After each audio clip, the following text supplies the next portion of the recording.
Graça e paz, irmãos.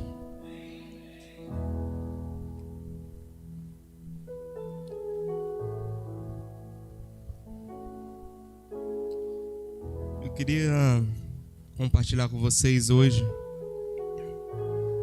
algo que Deus colocou no meu coração e é uma passagem muito conhecida, mas que o Senhor falou comigo algo diferente. E eu queria falar com os irmãos para abrir nossas Bíblias em 2 Crônicas 7.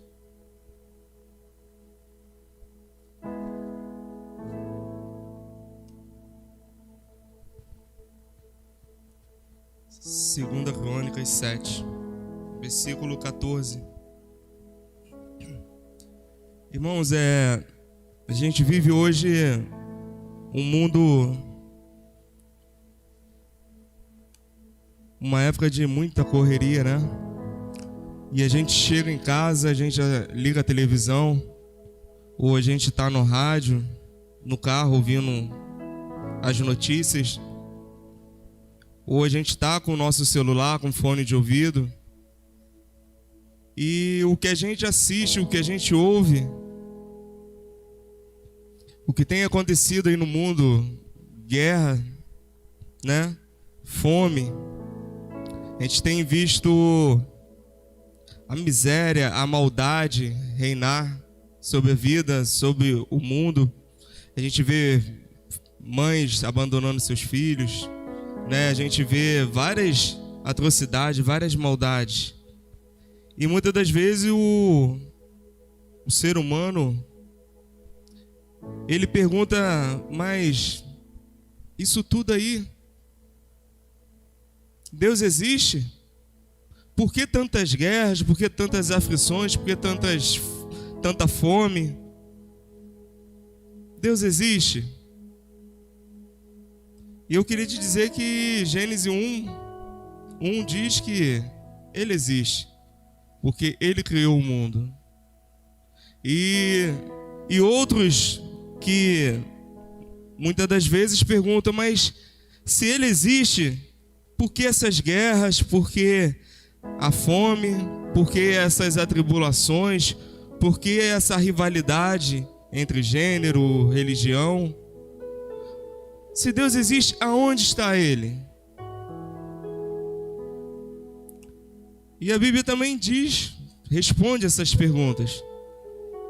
Deus está assentado no trono de glória. Deus está sentado com os seus ouvidos atento a ouvir o nosso clamor. Deus está com os seus ouvidos aguçados para ouvir a nossa oração, né? Deus está com as suas mãos fortes estendidas para nos abençoar, nos guardar. Deus está no mesmo lugar aonde Ele sempre esteve. Amém? E na nossa vida, muitas das vezes, trabalho, faculdade, estudos, as mulheres que são mulheres maravilhas, que trabalham fora, chegam em casa, tem que lavar a roupa do trabalho dela, muitas das vezes a roupa do trabalho do esposo, muitas das vezes o uniforme dos seus filhos, tem que fazer comida, tem que dar atenção ao seu esposo, tem que dar atenção às crianças. E vivemos numa correria. Eu digo que é a época da maratona, porque você não para. Você acorda de manhã cedo, de madrugada, vai para o trabalho, pega um ônibus ou vai de carro, chega no trabalho, pega engarrafamento na volta, chega tarde em casa, e aí tem o culto na igreja, tem o PG, e a gente vive nessa correria. E aí muitas das vezes, aonde Deus está? Mas aonde Deus está, eu já respondi. E eu acho que a pergunta que deveria ser feita e seria o tema dessa mensagem: aonde você está em Deus? Porque sabemos que Deus está no mesmo lugar. assentado, com os seus ouvidos atentos, aguçados para ouvir as nossas orações, as nossas súplicas, com os seus olhos abertos, vendo o seu caminhar para a sua cama, para o seu quarto, o seu ajoelhar, o seu orar, muitas das vezes contemplando as suas lágrimas de choro, de angústia. Ele está ali no mesmo lugar. Mas aonde está você em Deus? É uma pergunta que eu queria fazer. E eu queria, nessa manhã, falar sobre relacionamento. O nosso relacionamento com Deus. Como está o nosso relacionamento com Deus? Aonde está você em Deus? Com Deus? 2 Crônicas 7, versículo 14, e é muito conhecido, né? E eu já ouvi várias pregações, tem pregadores que já pregaram várias vezes sobre essa passagem. E eu vim de uma igreja que a gente recebeu oportunidade, né? É a oportunidade dos jovens, das senhoras, é a oportunidade para a irmã cantar um hino, né? É a oportunidade para o irmão trazer uma palavra rápida.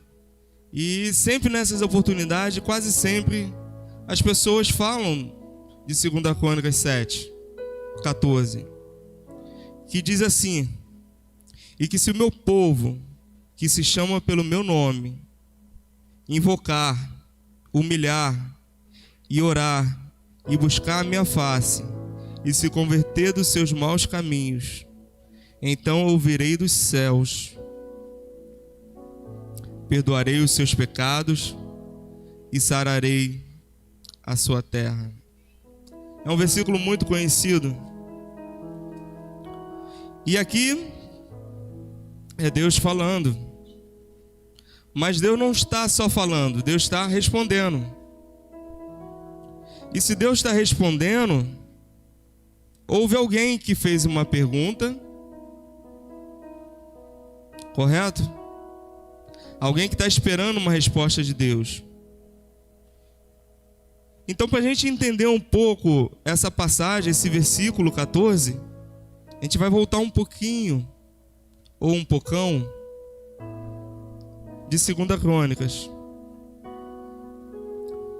E aí eu quero voltar com vocês aqui, na verdade, em 1 Crônicas 28, 29, 8.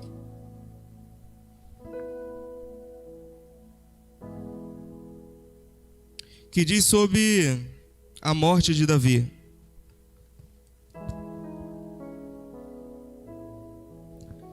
Se 1 Crônicas 29, 28 diz assim: e morreu de boa velhice, cheio dos dias de riqueza e de glória, e reinou no lugar Salomão, seu filho.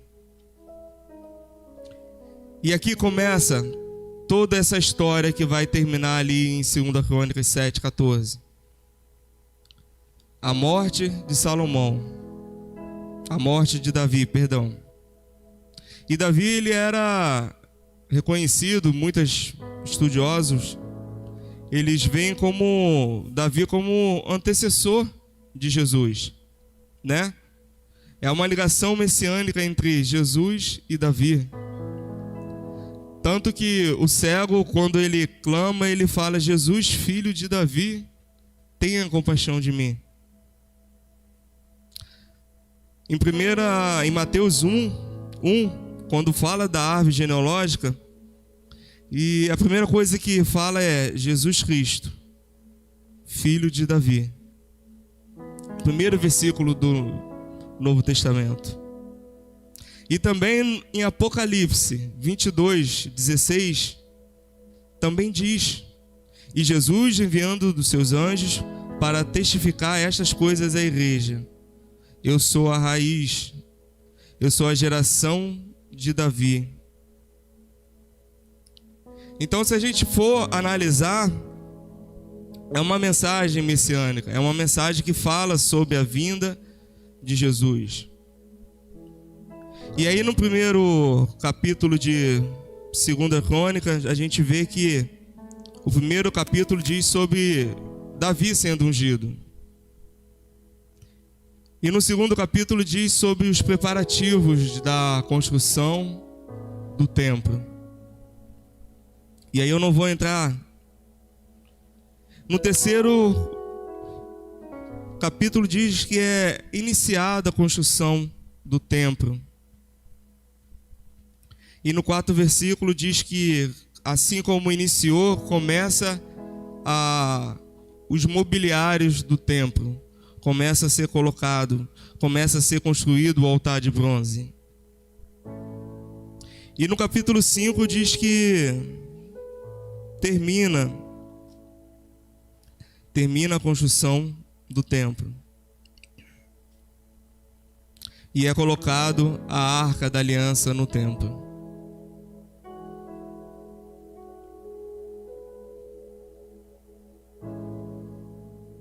Gente, hoje eu vou beber bastante água porque eu tô gripado, então, ainda que o nervosismo não deixa, vou ser obrigado a beber água. Então, né? Então, irmãos, a gente vê toda uma história até chegar ao capítulo 7. A morte de Davi, a ligação de Davi messiânica com Jesus. Capítulo 1, Salomão é ungido. No capítulo 2, começa a construção do templo. E assim vai, e assim vai. E no capítulo 6, que é um capítulo essencial para a gente entender o capítulo 7, ele começa a dizer que o Senhor, Salomão, ele começa a oferecer altar, oferecer sacrifício ao Senhor. O templo está pronto.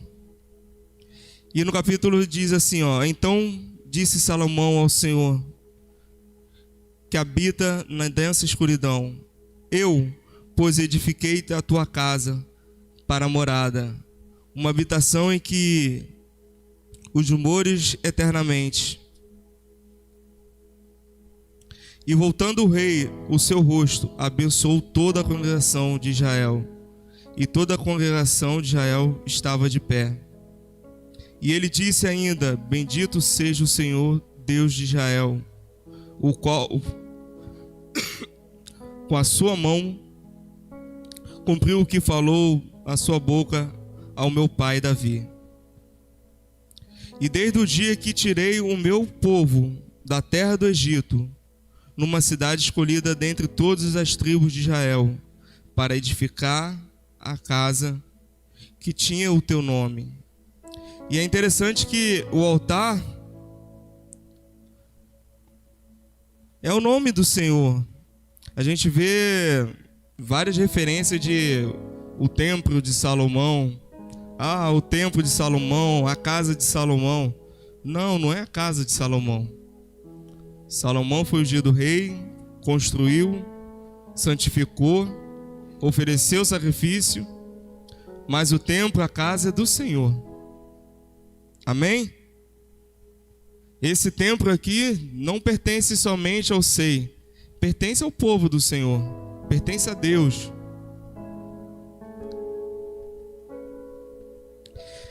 E seguindo mais Jerusalém, escolhi para que nela esteja o meu nome.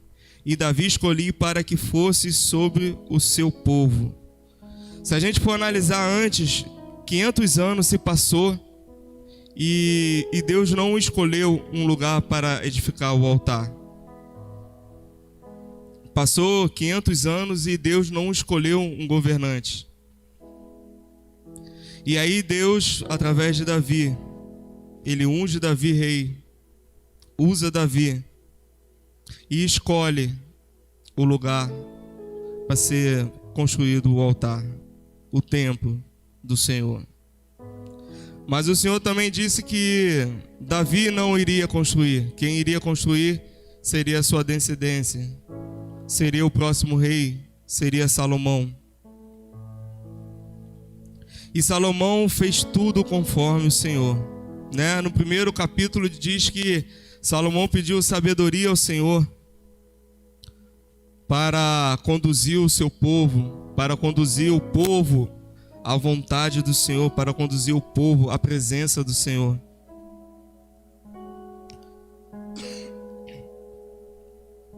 E depois de oferecer o holocausto, de agradecer ao Senhor, Salomão faz uma oração.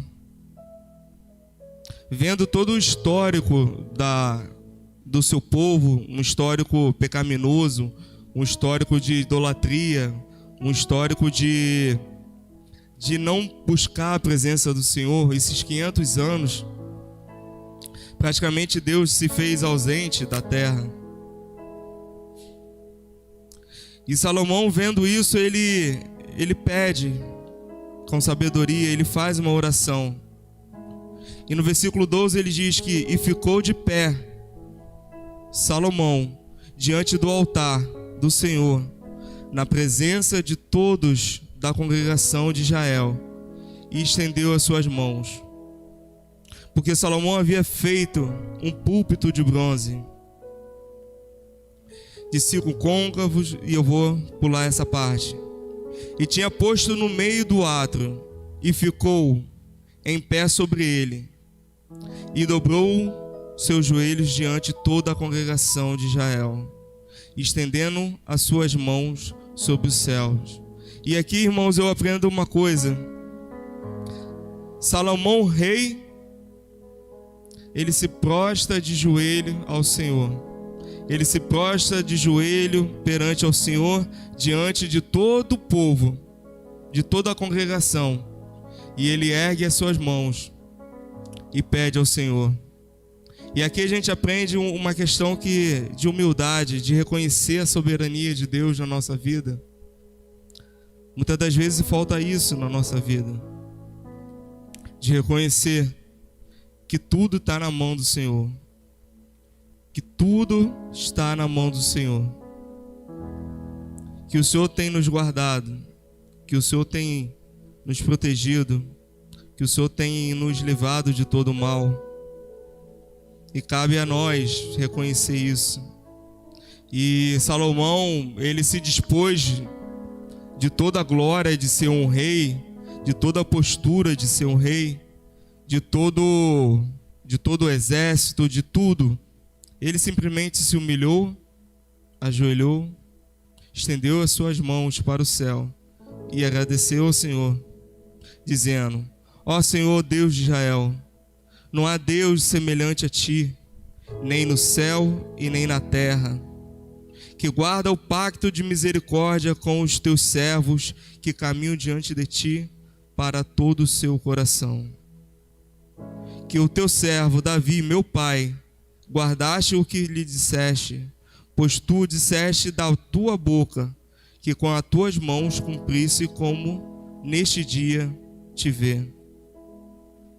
Agora, pois, o Senhor, Deus de Israel, guarda com o teu servo Davi, meu pai, o que prometeste, dizendo: nunca te faltará homem diante de mim, que nem sente todo o trono de Israel, contando com seus filhos, guardando o seu caminho, andando na minha lei, como tudo andaste diante de mim.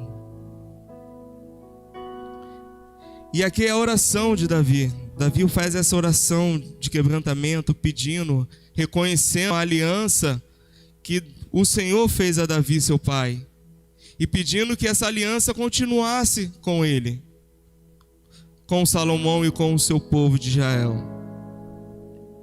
E Salomão, ele vai além dessa oração, ele faz um pedido ao Senhor. No versículo 19 ele diz que: mas tu, pois olhaste o coração do teu servo e o seu rogo, e o Senhor, seu Deus, para ouvir o clamor e a oração do seu servo perante a ti. Que os teus olhos estejam abertos sobre esta casa, de dia e de noite, sobre o lugar na qual disseste: o seu nome estará ali. Ouça a oração do teu servo que faz neste lugar. E aí Salomão vai muito mais além. Além desse pedido, ele começa a clamar por misericórdia, por graça de Deus.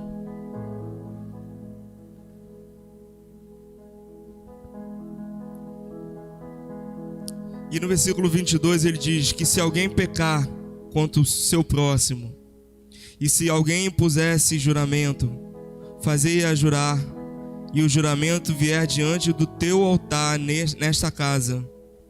Ouve então tu dos céus e age. Julga o teu servo, retribui o iníquo, fazendo o caminho sobre a sua cabeça, justifica o justo, que lhe dá conforme a sua justiça. Se o seu povo, Israel, cair diante dos seus inimigos, por teres prevaricado contra ti, e se converter e confessar, perceba que essa oração de Salomão é a resposta de Deus no versículo 7. Se o teu povo pecar, Senhor, ouve. Se o teu povo praticar injustiça, haja com juramento, haja com justiça, nos julgue, mas nos perdoe.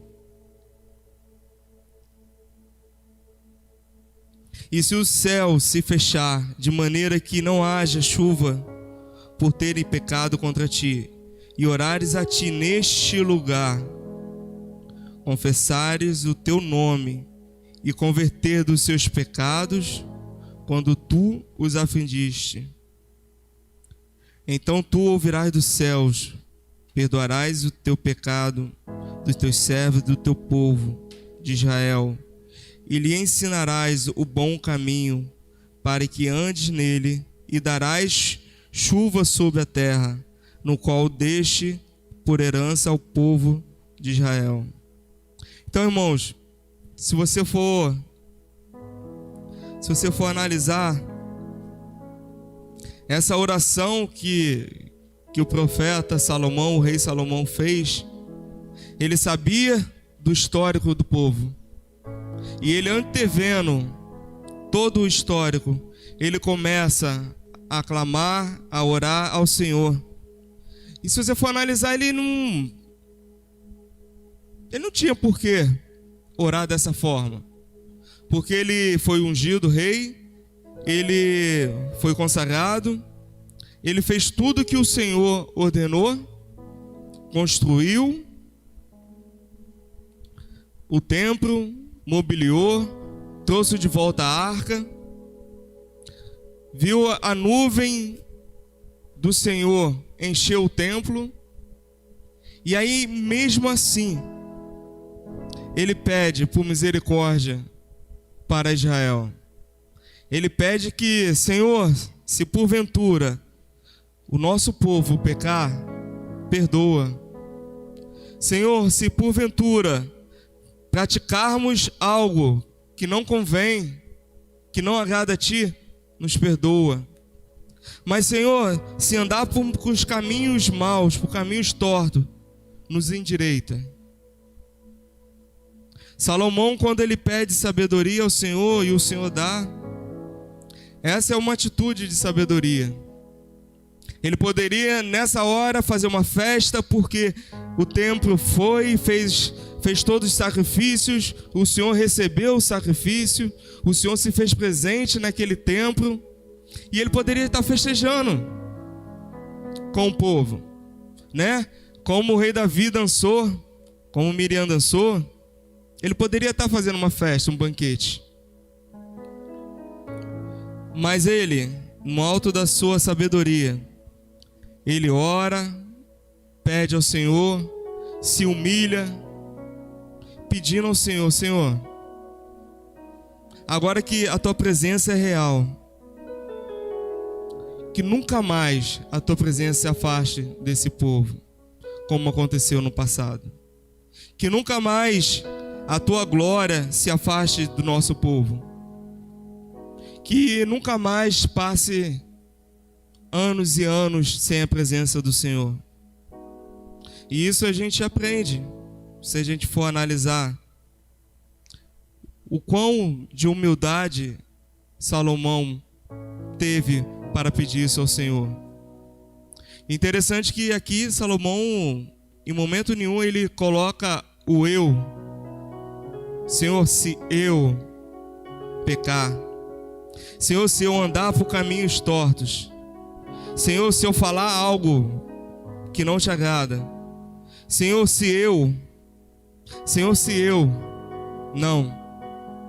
Ele sempre, quando ele faz essa oração, ele faz essa súplica, ele sempre fala em nome do seu povo, em nome de Israel. Ele sempre fala que se o seu povo pecar, o Senhor perdoa. Se o seu povo andar por caminhos, Senhor, endireita os nossos caminhos. E no versículo, vindo agora, no versículo 7, ele faz todas essas orações. E aí no versículo 7 diz que: e quando Salomão acabou de orar, o fogo desceu do céu e consumiu todo o holocausto e as vítimas, e a glória do Senhor encheu essa casa. E no versículo 12 já do capítulo 7, e apareceu o Senhor a Salomão de noite e lhe disse: eu ouvi a tua oração, escolhi para mim este lugar para a casa de sacrifício. E se eu fechar os céus para que não haja chuva, ou se ordenar que os gafanhotos para que consuma a terra, ou se enviar pestes entre o meu povo, e aí vem, se ele fizer isso tudo, enviar terremoto, tsunami, se o Senhor enviar, se o Senhor pesar a mão sobre essa terra novamente, ele está dizendo que assim, Salomão, como você me pediu, se o meu povo, pelo qual chama pelo meu nome. E é interessante, ele começa: e se o meu povo,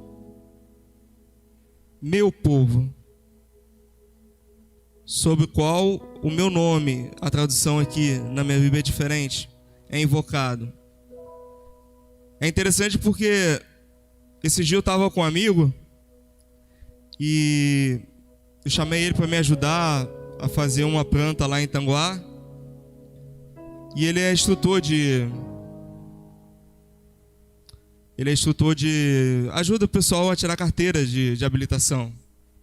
E aí ele falou assim, aí ele me chama de Leal. Leal, esses dias eu tava lá e o Detran chamou fulano de tal Leal. E eu falei: caraca, Leal, deve ser parente de Leal. Pô, mas eu não vi o cara, eu queria até ir lá falar com ele, perguntar se era teu parente. E o que eu aprendo aqui, irmãos? Quando a gente reconhece o plano perfeito do Senhor, o plano de salvação, quando a gente reconhece que Jesus Cristo é o nosso Senhor, o Senhor acrescenta um sobrenome na nossa vida, no nosso nome.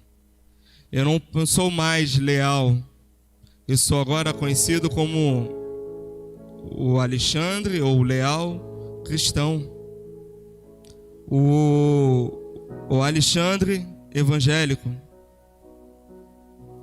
Quando a gente reconhece que Deus é nosso Senhor, a gente passa a ser filho de Deus. E como filho de Deus, a gente recebe esse nome do Senhor. É como meu pai colocou Leal no meu nome. Assim, quando a gente reconhece que Deus é nosso Pai, nosso Salvador, Jesus Cristo, a gente passa a ser chamado como o Senhor. Somos filhos de Deus. olha, você é cristão, não é? Eu tô trabalhando numa empresa e eu sou novo lá. E aí eu cheguei no primeiro dia, e aí, bom dia, bom dia, bom dia. E aí um rapaz falou, rapaz, aí eu olhei, tudo bem. Fomos trabalhar. No segundo dia, bom dia, bom dia. Ele, rapaz, fiquei olhando. E aí no terceiro dia, era só a minha equipe. Não tinha diretor, não tinha outras pessoas da empresa. E aí eu fiz uma reunião no início, me apresentei. Falei, olha, eu sou o Alexandre, casado, cristão, tá? Estou responsável por essa obra, tá? E aí ao final, o pessoal, vamos orar, vamos orar, vamos orar. Aí eu disse, amém, vamos orar, né? E aí a gente tá reformando a Igreja Universal lá de Guadalupe. E a gente orou. E aí depois eu vi esse mesmo rapaz que me dava paz fumando na hora do almoço. Às vezes se escondia lá de mim, eu ia num lugar, pegava ele fumando. Mas o que me chama a atenção é esse reconhecimento. Da primeira vez que ele me viu, eu dei um bom dia e ele me retornou com uma paz. É esse sentimento, é esse reconhecimento que o Senhor está dizendo aqui. É o meu povo que se chama pelo meu nome. Quando ele me deu a paz, ele olhou para mim e ele viu Cristo em mim. Amém? E aí eu queria falar algumas coisas aqui.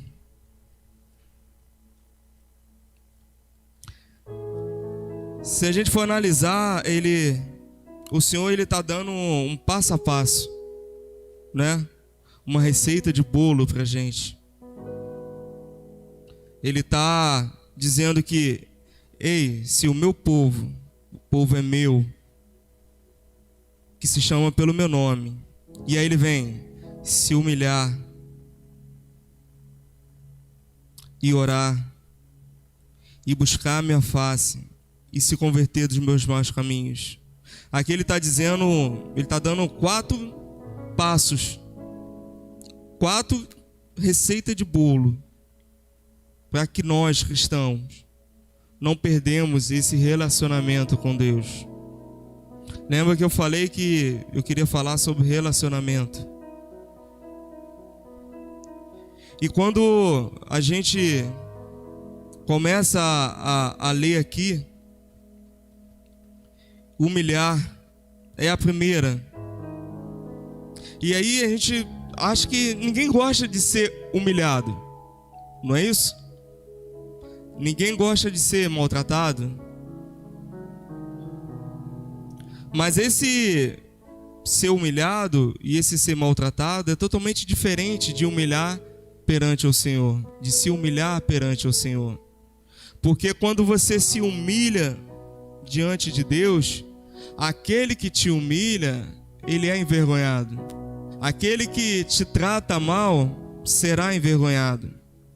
Eu lembro que na ceia aqui da virada, eu estava conversando com o Silvio e ele estava falando de um rapaz que, quando o primeiro embarque dele, e o cara começou a humilhar muito ele, porque o rapaz já tinha experiência em solda, e era uma solda diferente do Silvio. E ele começou a humilhar o Silvio, humilhar. E Silvio quieto, orando, sem nenhuma contrapartida, sem nenhum ataque. E logo depois esse rapaz foi dispensado da empresa. E o Silvio acabou entrando na vaga, assumindo a vaga, as funções daquele rapaz. E aí você fala, nossa, Deus é tremendo. Mas ainda tem mais. Esse rapaz, ele simplesmente ligou para o Silvio e pediu perdão. Silvio, eu queria te pedir perdão por todas as vezes que eu te humilhei, que eu te tratei mal lá. E eu não estou fazendo isso porque eu fui mandado embora. Eu estou fazendo isso porque Deus tocou no meu coração. Deus está incomodando para que eu faça isso. E aí Silvio deu uma palavra de paz, deu uma palavra de perdão para esse rapaz. Tiago 4,10 diz que humilhai-se diante do Senhor e Ele vos exaltará. E é isso que a gente muitas das vezes temos que fazer, temos que reconhecer e temos que nos humilhar perante o Senhor. Senhor, eu não sou nada. Senhor, eu tenho feito coisas que não te agradam. Senhor, Tu és meu Deus. Sem Ti nada sou. E a segunda coisa que nos aprendemos é, ele fala, se humilhar e orar. E aí é interessante porque se você não se humilhar, você não consegue. Amém? Se você não consegue se humilhar perante o Senhor, como é que você vai orar? Você não consegue. A oração ele é um quebrantamento do seu coração perante o Senhor. E é esse quebrantamento é que gera um atrito no nosso coração e a gente reconhece que sem Deus, sem a presença de Deus, nada somos. É essa oração, humilhação que quebra toda a vaidade, toda a arrogância, todo o ego, todo o nariz em pé. É quando a gente reconhece que Deus é o nosso Senhor, quando a gente ora pedindo, Senhor, me ajuda, Senhor, porque eu já não tenho forças. Senhor, me ajuda. E aí, irmãos, um outro passo, buscar a minha face. Irmãos, não adianta só se humilhar, não adianta orar, mas temos que buscar a face do Senhor. E quando ele fala buscar, ele está dizendo uma ação, não é? Quando você perde algo em casa, o que você faz? Você começa a procurar, você começa a buscar. Caramba, deixei aqui, onde está? Você viu, fulano, você viu essa borracha, você viu essa caneta? Caramba, estava aqui. Você começa a buscar. Não é verdade? E é isso que Deus quer da nossa vida, que a gente busque esse relacionamento com Deus, que a gente busque essa intimidade com Deus. Não fique só na humilhação, Senhor, me perdoa, Senhor, eu sou pecador, Senhor, por favor, mas que haja uma ação no nosso coração, que a gente busque a face do Senhor, busque esse relacionamento com o Senhor dia a dia. É isso que o Senhor quer da nossa vida. O Senhor não quer somente que a gente venhamos no culto, oramos, cantamos, mas que não fique só nisso, que a gente tenha ação, porque toda ação tem uma reação, não é verdade? A palavra de Deus diz que eis que bato a porta, se abrir, eu entro. E o que é esse abrir? É uma ação, é você abrir a porta e falar, Senhor, entra dentro de mim, faça a morada em mim. Mas o que adianta o Senhor bater e você não abrir? E aí depois você fala, mas o Senhor, onde está Deus? Não, a pergunta não é onde está Deus. A pergunta é onde você está em Deus. Aonde você está em Deus. Porque, como disse, já sabemos onde Deus está. E a quarta e última é afastar dos seus maus caminhos.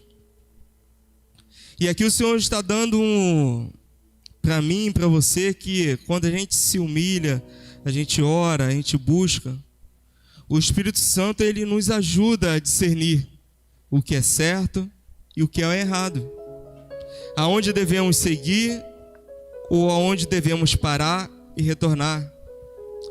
Quando nos humilhamos, oramos, buscamos, fica muito mais fácil discernir o que é certo, o que é errado, discernir o que devemos fazer, discernir as vontades do nosso corpo, da nossa carne, discernir as setas do inimigo.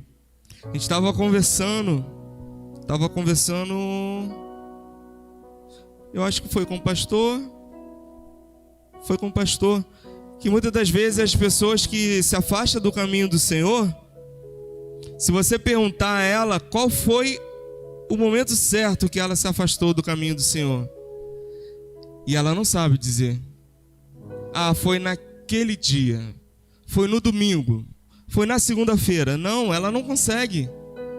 As pessoas que estão fora do caminho do Senhor, que se afastaram do caminho do Senhor, ela não consegue parar e falar assim: caramba, eu me afastei do Senhor, foi na terça-feira, 8 horas da noite. Não, sabe por quê? Porque ela deixou de se humilhar diante do Senhor, ela deixou de orar, ela deixou de buscar a face do Senhor. E quando ela deixa de buscar a face do Senhor, tudo que vem ela recebe. O Espírito Santo já não se faz tão presente.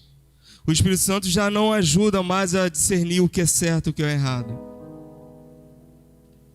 E no versículo 2 Timóteo 2:19 diz que: entretanto, o firme fundamento de Deus permanece inabalável, selado, como está escrito, que o Senhor conhece quem lhe pertence. E afasta-se da iniquidade todo aquele que confessa o nome do Senhor. Então, irmãos, eu quero dizer que aqui que Deus permanece inabalável. Ele continua ali com os seus ouvidos e com os seus olhos atento à minha e à sua oração. Ele continua ali com os seus braços fortes, nos abençoando, nos livrando de todo o mal, na ida para o nosso trabalho, na volta para o nosso lar. Ele continua com mãos estendidas, nos abençoando, derramando a sua provisão sobre as nossas vidas. E o Senhor conhece quem lhe pertence. O que eu quero te dizer nessa manhã é que Deus te conhece. Deus te conhece, Deus conhece o seu nome.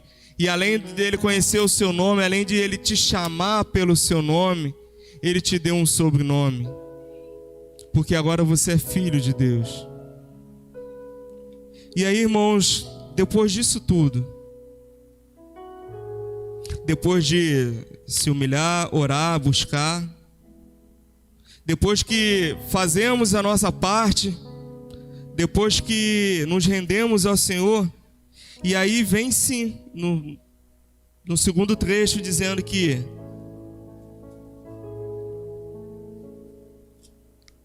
e perdoarei os seus pecados e sararei a sua terra. E ele diz assim: então eu ouvirei. Eu, o grande eu sou. Ele não está dizendo que é o pastor que tem que ouvir a sua oração. Amém. Ele não está dizendo que é fulano. Ele está dizendo que ele mesmo, lá do seu trono, ele está ouvindo a sua oração, a sua súplica. Não há outro. Então eu ouvirei dos céus. E aí que eu ouvirei dos céus.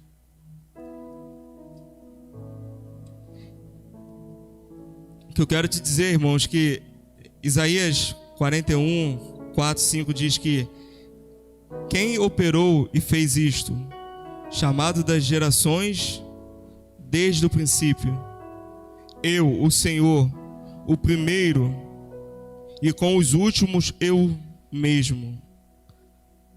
As ilhas o viram e o temeram, Os fins da terra tremeram e se aproximaram e viram. É esse que as ilhas se tremem, que a terra se estremece. É esse Deus que ouve as nossas orações. É esse Deus que intercede sobre as nossas vidas. E aí ele diz que eu ouvirei. E qualquer coisa que lhe pedimos, 1 João 3:22, qualquer coisa que pedimos, dele receberemos, porque guardamos os seus mandamentos e fizemos o que agrada à tua vista. Irmãos, eu não sei o que você tem pedido ao Senhor. Eu sei que eu tenho pedido muito. Tenho pedido muito. E para a honra e glória do Senhor, eu tenho visto, tenho sentido as respostas do Senhor na minha vida, assim como Salomão. Quero te dizer que não perca a esperança. Não desanime. Continue orando. Continue buscando a face do Senhor, que o Senhor está ouvindo. O Senhor está presente na sua vida. E logo após ele diz que sararei. Irmãos, aonde há relacionamento, aonde há relacionamento, há comunhão. E aonde há relacionamento, comunhão, há o agir de Deus na nossa vida. E quando Deus age, Deus transforma. Aonde Deus age, Deus restaura, Deus liberta. Aonde Deus está, aonde há relacionamento, aonde há comunhão, feridas são cicatrizadas.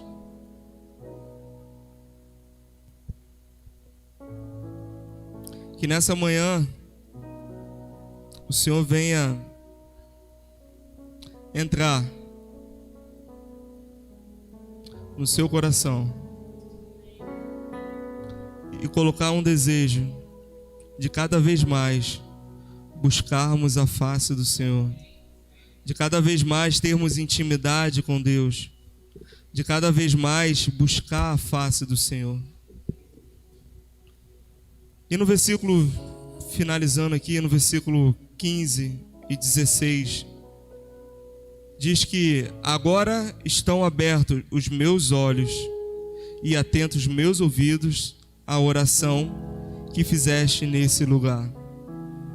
Porque agora tenho escolhido e santificado esta casa, para que esteja nela o meu nome para sempre. E os meus olhos e o meu coração estarão fixos aqui para sempre. Aleluia. Queria pedir aos irmãos que se colocassem de pé, em nome de Jesus.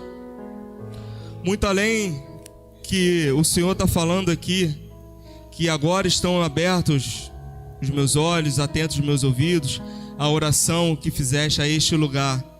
E eu quero deixar um parênteses. Esse lugar, irmãos, não necessariamente significa somente a essa igreja, a essa